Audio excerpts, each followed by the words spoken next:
हम सभी जानते हैं कि अल्बर्ट आइंस्टाइन को इतिहास के सबसे महान जीनियस लोगों में गिना जाता है। उनकी सोच और समझ इतनी अलग थी। लोग मानते थे कि अकेला आइंस्टाइन हजारों वैज्ञानिकों के बराबर दिमाग लगा सकते थे। जिन बातों की कल्पना करना भी आम इंसान के लिए मुश्किल था, आइंस्टाइन ने सिर्फ उन्हें सोचा ही नहीं बल्कि समझा और पूरी दुनिया को आसान तरीके से समझाया भी। अल्बर्ट आइंस्टाइन एक महान फिजिस्ट थे। उन्होंने थ्योरी ऑफ रिलेटिविटी, E=mc² और फोटो इलेक्ट्रिक इफेक्ट जैसे सिद्धांतों से विज्ञान की दिशा बदली। उनके कामों ने पूरी दुनिया को चौंका दिया और उन्हें नोबेल पुरस्कार से भी सम्मानित किया गया। उनकी असाधारण सोच और समझ देखकर बहुत से लोगों को लगता था कि आइंस्टाइन का दिमाग आम इंसानों से अलग तरीके से काम करता है। कहा जाता है कि आइंस्टाइन खुद भी इस बात को समझते थे और इसी वजह से वह नहीं चाहते थे कि उनकी मृत्यु के बाद उनके शरीर के किसी हिस्से पर रिसर्च की जाए। उन्होंने इच्छा जताई थी कि उनके निधन के बाद उनके शरीर का अंतिम संस्कार कर दिया जाए और राख को बिखेर दी जाए, लेकिन आगे जो हुआ वह उनकी सबसे बड़ी चिंता थी। 18 अप्रैल 1955 को प्रिंसटन हॉस्पिटल में जब आइंस्टाइन का निधन हुआ, तब पोस्टमार्टम के दौरान मौजूद डॉक्टर ने चुपचाप उनका ब्रेन निकाल लिया। उसकी जिज्ञासा थी कि आखिर दुनिया के इतने बड़े जीनियस के दिमाग में ऐसा क्या खास था। यह काम करने वाले डॉक्टर का नाम थॉमस हॉर्वी था। उन्हें इस बात की ज्यादा परवाह नहीं थी कि उसका परिणाम क्या होगा, बल्कि उसकी दिलचस्पी इस दिमाग के रहस्य को समझने में ज्यादा थी। कुछ समय बाद हॉस्पिटल प्रशासन को इस घटना की जानकारी मिली और डॉक्टर हॉर्वी को अपनी नौकरी गंवानी पड़ी।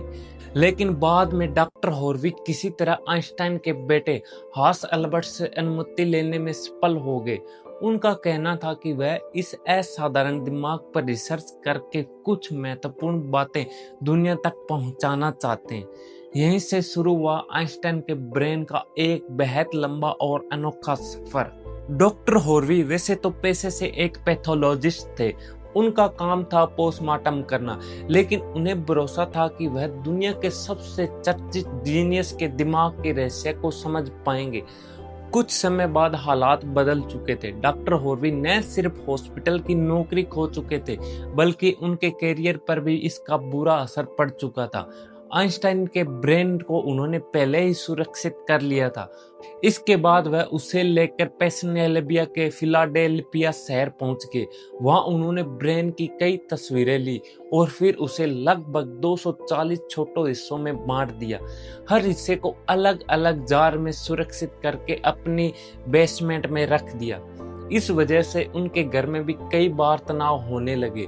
उनकी पत्नी को यह सब कुछ बिल्कुल पसंद नहीं था और वह कई बार कहती थी एक दिन वह इन सब ब्रेन को बाहर फेंक देगी। धीरे धीरे मामला इतना बढ़ गया कि दोनों ने अलग होने तक का फैसला कर लिया। इसके बाद डॉक्टर हॉर्वी ब्रेन को अपने साथ लेकर कंसांग के विटिचा शहर चले गए। वहां उन्होंने एक बायोलॉजिकल टेस्टिंग लैब में मेडिकल सुपरवाइजर के तौर पर काम करना शुरू कर दिया। नौकरी के बाद जो समय बचता उनमें वह आइंस्टाइन के ब्रेन को समझने और उसका अध्ययन करने की कोशिश करते। आने वाले वर्षों में उन्होंने कई जगह नौकरी बदली और अलग अलग शहर में जाते रहे, लेकिन ब्रेन हमेशा उनके साथ रहा। काफी समय बीत गया, मगर वह इस रिसर्च से कोई बड़ा नतीजा नहीं निकाल पाए। उल्टा हालात ऐसे बन गए, उनका मेडिकल लाइसेंस भी रद्द हो गया और आखिरकार उन्हें एक प्लास्टिक फैक्ट्री में नौकरी करनी पड़ी। फिर उन्होंने पहली बार एक ऐसा फैसला लिया जिसने आगे की रिसर्च की दिशा बदल दी। उन्होंने तय किया कि ब्रेन के अलग अलग हिस्से को दुनिया के बेहतरीन न्यूरोपैथोलॉजिस्ट के पास भेजा जाए ताकि उस पर गहराई से अध्ययन हो सके, और आखिरकार उन्होंने यही किया। ब्रेन को निकाले जाने के करीब 30 साल बाद यानी 1985 में पहली बार आइंस्टाइन के ब्रेन पर एक स्टडी प्रकाशित की गई। इसके बाद अगले कई सालों तक दुनिया के अलग अलग न्यूरोपैथोलॉजिस्ट ने आइंस्टाइन के ब्रेन पर रिसर्च जारी रखी। इन स्टडीज में सामने आया कि उनका दिमाग कई मामलों में आम इंसानों के ब्रेन से लगभग अलग दिखता था। सबसे ज्यादा चर्चा ब्रेन के एक हिस्से कॉम्प्रेस कैलोसम को लेकर हुई। यहाँ आपको यह समझना जरूरी है कि इंसानी दिमाग दो हिस्सों में बटा होता है। हम जो काम करते हैं उसका प्रोसेस पहले दिमाग में होता है और फिर वहीं से शरीर के अलग अलग हिस्सों तक निर्देश पहुंचते हैं। ब्रेन का लेफ्ट हिस्सा शरीर के राइट हिस्से को कंट्रोल करता है, जबकि ब्रेन का राइट हिस्सा शरीर के लेफ्ट हिस्से को नियंत्रित करता है। इसके अलावा ज्यादातर लोगों में लेफ्ट ब्रेन भाषा समझने, बोलने, लिखने और गणनाओं जैसे कामों में ज्यादा सक्रिय माना जाता है, जबकि राइट ब्रेन को कल्पना, पैटर्न पहचानने, कला और म्यूजिक जैसी क्षमताओं से जोड़ा जाता है। अब सवाल उठता है कि इस पूरी प्रक्रिया में कॉर्पस कैलोसम की क्या भूमिका होती है। जब दिमाग का एक हिस्सा कोई बदलाव महसूस करता है तो वह दूसरे हिस्से तक तुरंत सिग्नल भेजता है। दिमाग के इन दोनों हिस्सों को आपस में जोड़ने वाला वही स्ट्रक्चर कॉर्पस कैलोसम कहलाता है। और रिसर्च में पाया गया कि आइंस्टाइन का यह हिस्सा औसतन इंसान की तुलना में ज्यादा विकसित दिखाई देता था। इसका मतलब यह माना गया कि उनके दिमाग के दोनों हिस्सों के बीच तालमेल और सूचना का आदान प्रदान काफी मजबूती से होता था, जिसकी वजह से वह जटिल चीजों की कल्पना और विश्लेषण एक साथ कर पाते थे। कॉर्पस कैलोसम के ज्यादा विकसित होने के अलावा रिसर्चर्स ने यह भी देखा कि आइंस्टाइन के ब्रेन का पैटर्न आम लोगों से कुछ अलग दिखाई देता था। कुछ शोधकर्ताओं का मानना था कि इसकी वजह से उनके दिमाग के अलग अलग हिस्सों के बीच जानकारी का प्रवाह ज्यादा प्रभावी हो सकता था। इस तरह की संरचना को कुछ लोग उनकी तेज गणनात्मक क्षमता और जटिल समस्याओं को समझने की योग्यता से जोड़कर देखते हैं। कहा जाता है कि आइंस्टाइन कई कठिन गणितीय समस्याओं पर बिना कागज और पेन के भी लंबे समय तक दिमाग में काम कर सकते थे। कुछ रिसर्च में एक और दिलचस्प बात सामने आई। जब आइंस्टाइन के ब्रेन का वजन रिकॉर्ड किया गया तो वह लगभग 1230 ग्राम बताया गया, जबकि औसतन इंसान ब्रेन का वजन इससे कुछ ज्यादा माना जाता था। कुछ वैज्ञानिकों ने अनुमान लगाया कि उनके ब्रेन की बाहरी परत कुछ क्षेत्रों में अलग हो सकती थी, जिस वजह से कोशिकाओं की व्यवस्था और घनत्व में अंतर दिखाई देता था। लेकिन सबसे बड़ा सवाल अभी भी यही था कि क्या आइंस्टाइन जन्म से ही ऐसे थे या फिर समय के साथ उनका दिमाग इस तरह विकसित हुआ। बाद में उनके शुरुआती जीवन से जुड़े कुछ वर्षों पर ध्यान दिया गया। बताया जाता है कि बचपन में आइंस्टाइन ने बोलना शुरू करने में दूसरों बच्चों की तुलना में ज्यादा समय लगाया था। जब उन्होंने बोलना शुरू किया तब भी वह ज्यादा बातचीत करने की बजाय अक्सर अपने विचारों में खोए रहते थे।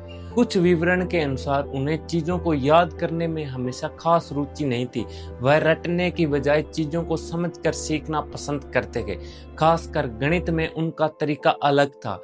वह उत्तर याद नहीं करते थे बल्कि उसके पीछे का लॉजिक समझते थे। स्कूल के दौरान भी ऐसा कहा जाता है कि जिन विषय में उनकी ज्यादा रुचि थी उसमें उनका प्रदर्शन बेहतर रहता था, खासकर मैथ और साइंस में। जब अल्बर्ट आइंस्टाइन करीब 12 साल के थे तब एक बार उनके परिवार के जानने वाले शिक्षक अपने ज्योमेट्री की किताब उनके पास छोड़ गए। बताया जाता है कि आइंस्टाइन ने बहुत कम समय में उस किताब को पढ़कर उसके कई कंसेप्ट अच्छी तरह समझ लिए। इतना ही नहीं, आगे चलकर कम उम्र में उन्होंने इंटीग्रल और डिफरेंशिएशन कैलकुलेशन जैसे विषयों में काफी अच्छी पकड़ बना ली थी। गणित और विज्ञान पर उनकी समझ इतनी मजबूत मानी जाती थी कि कई बार क्लास में उनके सवाल सामान्य स्तर से काफी अलग होते थे और शिक्षकों को भी सोचने पर मजबूर कर देते थे। छोटी उम्र में ही उनके मन में यह जिज्ञासा थी कि क्या इस ब्रह्मांड के नियमों को किसी सरल सिद्धांत या समीकरण से समझा जा सकता है, और यही सोच आगे चलकर उनके जीवन का सबसे बड़ा लक्ष्य बन गई। 26 साल की उम्र में आइंस्टाइन ने अपने कई महत्वपूर्ण रिसर्च पेपर प्रकाशित किए। उन्होंने वैज्ञानिक दुनिया का ध्यान अपनी तरफ खींच लिया। इन्हीं कामों ने उनके वैज्ञानिक करियर को नई ऊंचाई दी और बाद में उन्हें नोबेल पुरस्कार से सम्मानित किया गया। उनके योगदान का असर इतना गहरा रहा कि आज भी आधुनिक विज्ञान के कई हिस्सों में उनके सिद्धांतों की भूमिका मानी जाती है। कुछ वैज्ञानिकों और शोधकर्ताओं ने यह विचार रखा कि आइंस्टाइन का दिमाग सिर्फ जन्म से अलग नहीं था, बल्कि उनकी सोचने की आदतें और लगातार सवालों के जवाब तलाशने की प्रक्रिया ने उन्हें अलग तरीके से विकसित किया। माना जाता है कि कम उम्र में ही लगातार गहराई से सोचना और समस्याओं पर काम करने की वजह से उनके सोचने का तरीका और मजबूत होता गया। आज आइंस्टाइन के ब्रेन के कुछ सैंपल अमेरिका के फिलाडेल्फिया में मौजूद म्यूजिशियन कलेक्शन का हिस्सा है, जहां उन्हें सुरक्षित रखा गया। आज भी अल्बर्ट आइंस्टाइन का नाम सिर्फ एक वैज्ञानिक के तौर पर नहीं, बल्कि इंसानी सोच की सबसे बड़ी मिसाल में लिया जाता है। उनके ब्रेन पर हुई रिसर्च ने कई सवाल जरूर खड़े किए, लेकिन एक बात साफ थी, सिर्फ अलग दिमाग होना ही काफी नहीं होता है, बल्कि सवाल पूछने की आदत, लगातार सोचने की क्षमता और चीजों को एक नए जरिए से देखने का तरीका भी उतना ही मायने रखता है। शायद यही वजह है कि इतने सालों बाद भी आइंस्टाइन की थ्योरी और उनके आइडिया साइंस की दुनिया में उतने ही अहम माने जाते हैं जितने कि आइंस्टाइन। और यही सोच उन्हें इतिहास के सबसे अलग और यादगार जीनियस लोगों में शामिल करती है।